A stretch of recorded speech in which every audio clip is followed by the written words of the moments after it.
Hey there, Singapore investors. Iggy here, bringing you today's daily SGX Market Digest, your no-nonsense guide to what's moving, shaking, and worth watching on the Singapore Exchange. Before we dive in, quick reminder, I'm ranked among the top investment channels globally, with thousands of watch hours and a growing community of retail investors who trust me to cut through the noise. I focus on global economics, Singapore stocks, and REITs, the stuff that actually matters for your portfolio. The Straits Times Index closed at 4,368 points on October 15th, up 0.31% from the previous session. The market continues riding its impressive momentum, sitting 21.65% higher than this time last year. Singapore stocks are showing resilience as regional markets digest dovish signals from U.S. Federal Reserve Chair Jerome Powell and positive banking earnings from Wall Street. Centurion made headlines by acquiring a central London site for £41 million, which is about 71 million Singapore dollars, through a joint venture with US-based Landmark Properties. The company holds 99% of the joint venture and plans to develop purpose-built student accommodation at the site, which sits in prime Zone 1 location near University College London and Birkbeck College. The property consists of two sites. Euston, one will be redeveloped into roughly 225 beds across 14 floors, while Euston 2 will offer office space. This marks Centurion's sixth UK city and represents its first EPIS-branded property in Britain.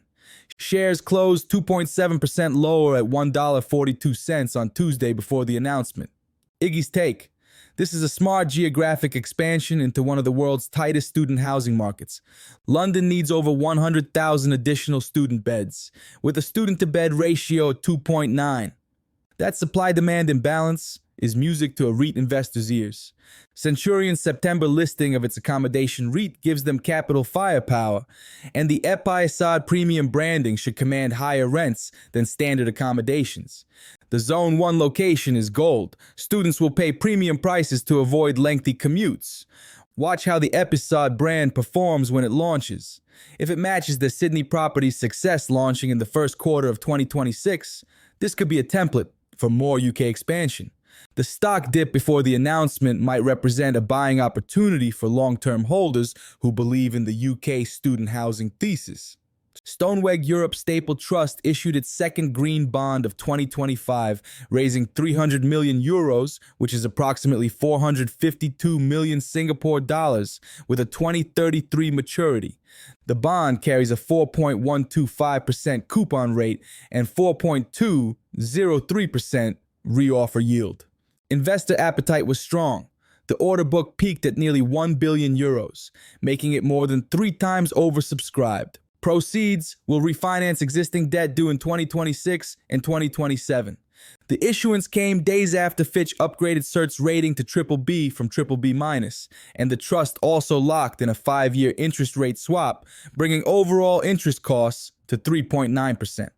Stapled securities closed 0.7% higher at €1.50 on Tuesday.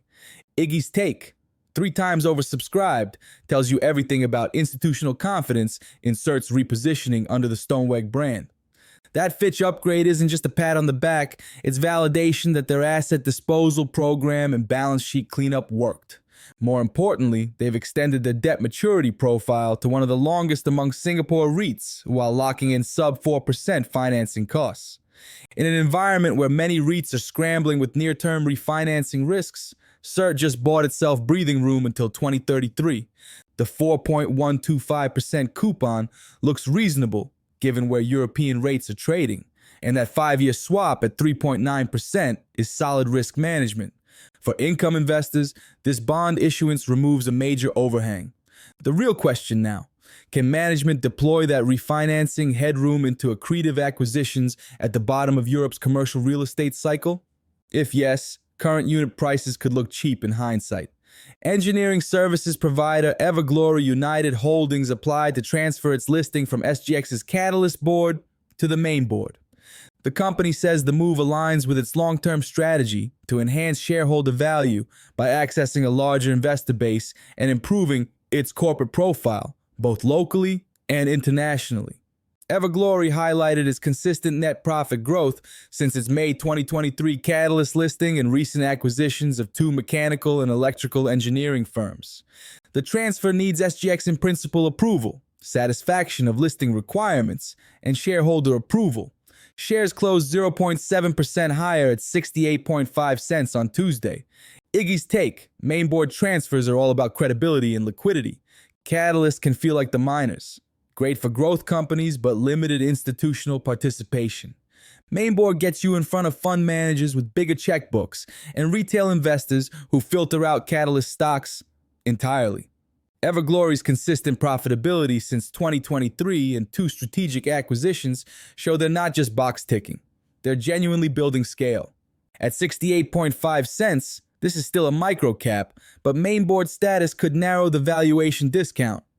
The engineering services sector isn't sexy, but it's steady, and if they can keep acquiring complementary businesses, we're looking at potential consolidation play value. I'd want to see their acquisition integration track record and whether those purchases are earnings accretive before getting too excited, but the direction is right. For speculative investors, pre-transfer pricing could offer entry ahead of any Mainboard liquidity premium. Centurion faces a major contract termination but remains committed to green energy opportunities.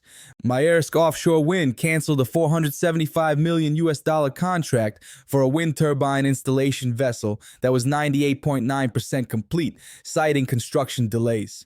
The vessel was intended for Equinor's Empire Wind project off New York, which faced Trump administration opposition earlier this year. Centurion shares dropped 6.5% following the news. Despite this setback, Centurion Executive Vice President Aziz Merchant confirmed the company is actively pursuing floating offshore wind infrastructure, ammonia production platforms, and carbon capture retrofits for vessels across Europe and Asia-Pacific markets. Iggy's take: that $475 million termination stings, but here's the nuance. The U.S. offshore wind market is politically toxic right now under Trump administration hostility, with projects like Empire Wind facing regulatory roadblocks even at 80% completion. Centurion was always taking political risk on U.S. wind contracts. The silver lining? They're not putting all their eggs in one geographic basket. Europe and Asia-Pacific markets remain committed to offshore wind, and floating wind farms represent the next generation. They can be deployed in deeper waters where fixed platforms don't work. Centurion's pivot into ammonia platforms and carbon capture leverages their core offshore engineering DNA in sectors with less political risk. The carbon capture market alone could hit $6 billion by the early 2030s. Yes, the 6.5% share price drop hurts, and Centurion will likely pursue legal remedies to recover costs. But for long-term investors, this is a company with massive order books in LNG and oil and gas conversions, now methodically building green adjacencies. The question: can they execute green projects without the delays that killed this Maersk deal? Credibility is everything in this transition period. Watch their next few project announcements closely. What's the thread connecting today's stories? Strategic positioning for long-term growth despite near-term obstacles. Centurion is planting flags in supply-constrained markets. CERT is locking in low-cost capital for future deployment. Everglory wants Mainboard credibility to support acquisition growth. And Centurion is pivoting from political headwinds into structurally sound green opportunities. For Singapore retail investors, today's digest reinforces a key portfolio principle. Companies that think beyond the next quarter tend to reward patient capital. Centurion's London bet won't pay off tomorrow, but 5 years from now, that Zone 1 student housing could be a cash cow. CERT's refinancing isn't exciting, but it's exactly the boring balance sheet work that prevents blowups. Everglory's Mainboard move is about unlocking institutional capital for faster growth. And Centurion's green infrastructure push, despite the Maersk pain, positions them for the energy transition that's happening whether Trump likes it or not. The STI sitting at 21.65% year-over-year gains isn't luck. It's Singapore companies executing strategic pivots in a complex global environment.